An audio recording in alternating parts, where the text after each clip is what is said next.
I call Democrats anti-choice, pro-choice on abortion, but they don't want to let me eat what I choose, hire who I want, buy a gun, not join a union, not buy Obamacare, and so on. This suggests that Republicans, while anti-choice on abortion, are pro-choice about most other things, but they are not. They have their own things they like to ban. Tony Perkins heads the Family Research Council.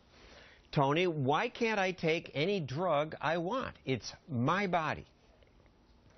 It is your body, John, but the consequences are paid for by the broader society. So we all pay for the damage caused by cigarettes and alcohol. Should we ban them? Well, we certainly limit them. We restrict them. We don't ban them, but what we're talking about here is something that has been illegal that we're trying to make legal.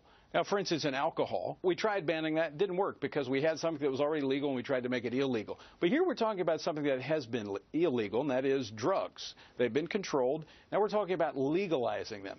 Once that happens, there's no turning back the clock on that, and the consequences will be quite significant for society as a whole. We'll all pay the price for that. Another example. I'm that as I age and get sick, I will be in great pain. I would like the control to end my own life when I want to. Why can't I? It's a very difficult question, John. A lot of people have gone through that, and they've struggled through those end-of-life issues. But let's look at what the actual numbers are on that. For instance, Oregon, where assisted suicide has been legal for about 2 decades, 20 years. And now Montana, Vermont, Washington have also legalized it. That's true, but what we have is we actually have history to look at here. In 20 years, we've actually seen an increase in just general suicide, up about 41% in Oregon compared to other states. And there are costs associated with that because a lot of times people don't succeed. And literally, we're talking millions of dollars a year that taxpayers are having to pay as a result of those who try to end their lives unsuccessfully and their health care costs related to that. But that's the aberration. If I'm in horrible pain, why isn't it my choice? Well, again, it's human life. We're talking about devaluing of human life. You say it's your choice, like the choices that we make each and every day, have impact upon other people. And we've decided as a society there's certain choices that the impact is significant, they're so significant that it affects the broader society that is choices we don't allow. Moving on, why can't I marry a man?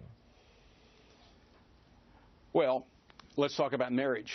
Or plural marriage. Why can't I marry 3 people, 2 men and a woman? If you redefine marriage, that's what we'll end up with. But there's a reason, and this is really an issue of why is the government involved in marriage? Why just get government out of marriage? Why? Well, let's talk about why marriage.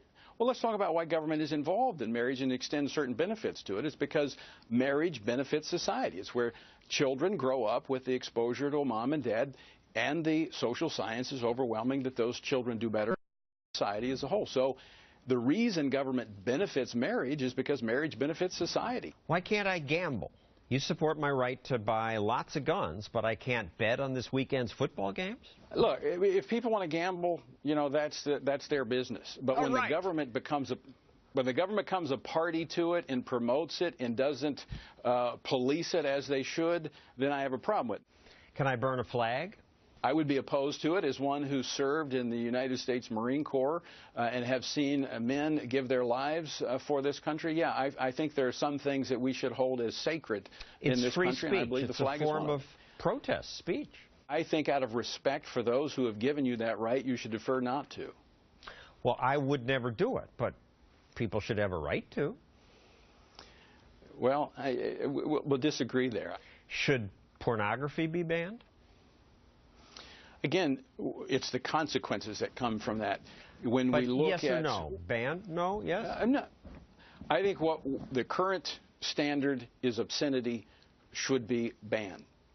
When you look at what the consequences of that and people playing that out. Should a woman be allowed to charge money to have sex? I mean, a boxer makes money off his body. I do not believe we should decriminalize prostitution. Again, where we see that happening is where the government wants to get involved in it and tax it, and then they end up promoting it instead of regulating it. Thank you, Tony Perkins, for coming on to answer tough questions we agreed to disagree.